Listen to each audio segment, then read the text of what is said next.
Have you ever wondered what it actually takes to conquer a $40 billion market from space? Well, welcome to this explainer.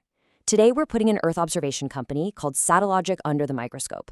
We really want to figure out, is this stock a viable long-term investment? Now, they've got this massive ambition, right? They're aiming to completely disrupt the industry by manufacturing high-resolution optical satellites at roughly a third of the cost of their established competitors. But look, as we all know, trying to make money in space is literally rocket science, and it brings with it some astronomical risks. So, here's our roadmap for today. We're going to take a dual-lens approach.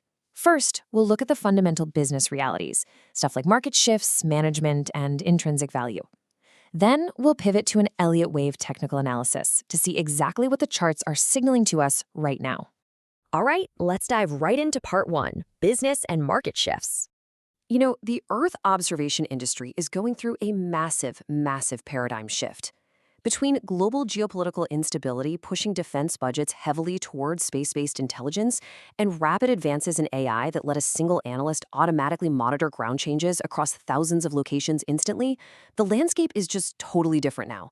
So the multi-billion-dollar question we have to ask is Satellogic actually ready to launch and capitalize on this? Let's take a look at their fundamental transformation. Think of this business transformation kind of like moving from renting a VHS at Blockbuster to just having a Netflix subscription. Historically, Satellogic relied on this tasking-based model, meaning a customer orders one specific image of one specific target, super manual. But in February 2025, with the launch of their Aleph Observer product, they made a critical pivot to continuous monitoring. So instead of one-off images, customers are now buying bulk subscriptions for regular revisit services across hundreds of locations. From an investment standpoint, that's a game changer. It means predictable, recurring revenue that aligns perfectly with what defense and intelligence agencies actually need.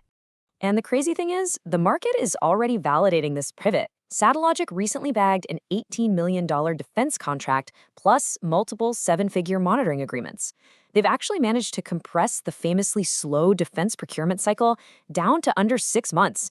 Honestly, in that sector, that's almost unheard of. Plus, they're expanding aggressively. They're building 2 satellites for Portugal, set for delivery in Q2 2026. They formed a distribution partnership in India to tap into high-growth markets without spending a ton on assets. Oh, and their upcoming Merlin constellation launch in October 2026, that aims for daily 1-meter global coverage. If they pull that off, it creates an enormous competitive moat. Moving on to part two, management and operations.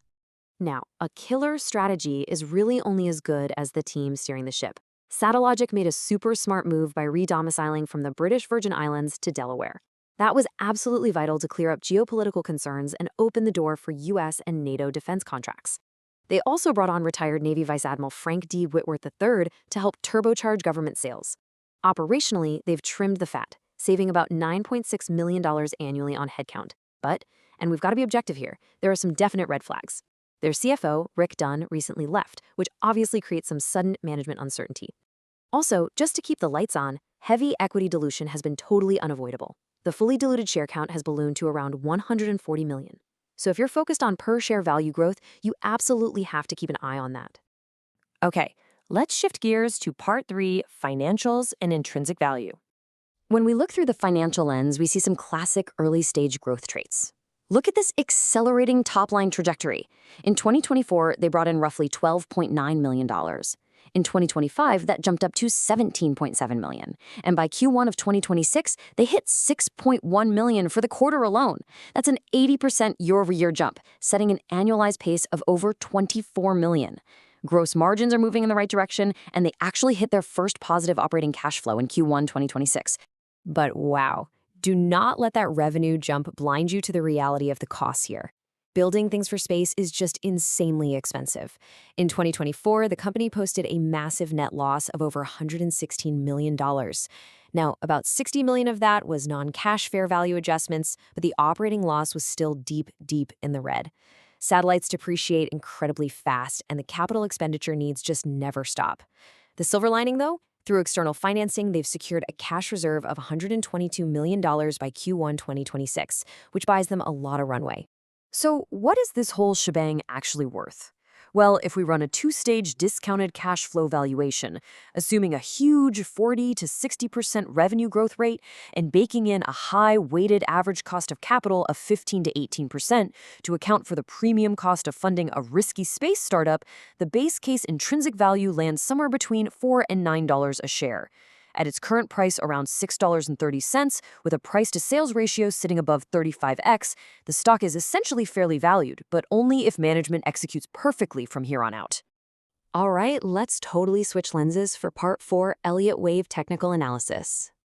We've established the fundamental high-risk, high-reward setup, right? Now, looking at the technicals on this chart, we can see the stock launched from its November 2024 low in a complete textbook 5-wave impulse structure.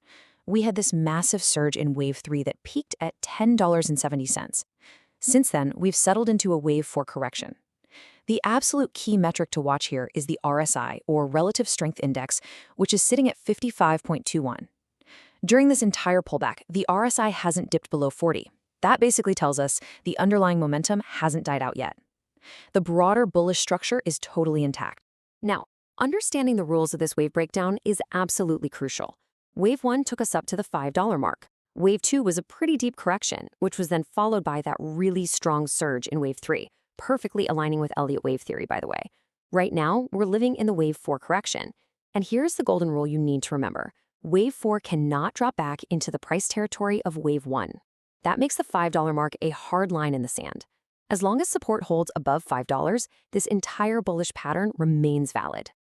And if that pattern holds, the technical upside is just massive. Forecasting based on wave extensions, Wave 5 projects a target zone of $15 to $17. That is a staggering potential move. Just think about that gap from the current $6 level all the way to a $16 target. It's a completely explosive setup, driven entirely by chart structure and technical momentum. Which brings us to our final section, Part 5, the investment verdict and risks. Look, we've evaluated both the fundamental and technical lenses. Now you have to weigh those bullish catalysts against some very real, severe risks. This isn't some mature company with stable cash flows. It's a heavily capital-intensive model with incredibly high execution risk. You always have to remember the inherent dangers of the space industry. Rocket explosions literally happen, and launch delays are par for the course. Any delay to that Merlin constellation could give competitors the exact window they need to catch up.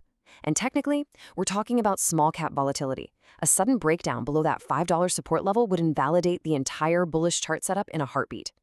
Ultimately, the big takeaway here is that Satellogic is simply not a play for conservative investors who want a cushy margin of safety, period. But for growth-oriented investors who can stomach high volatility, their vertical integration, those defense contract breakthroughs, and that juicy technical chart setup, it really does offer a compelling, albeit highly speculative, entry point into the new space economy. If you play in the sandbox, position sizing and continuous monitoring are absolutely critical. So I want to leave you with a question to chew on. You've seen the fundamentals, you've seen the technicals pointing to massive upside if that support level holds. Is a potential $16 target actually worth stomaching the unpredictable, explosive risks of the space launch industry?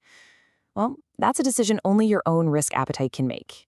Thank you so much for joining me on this explainer. Keep learning, keep evaluating, and I'll catch you on the next one.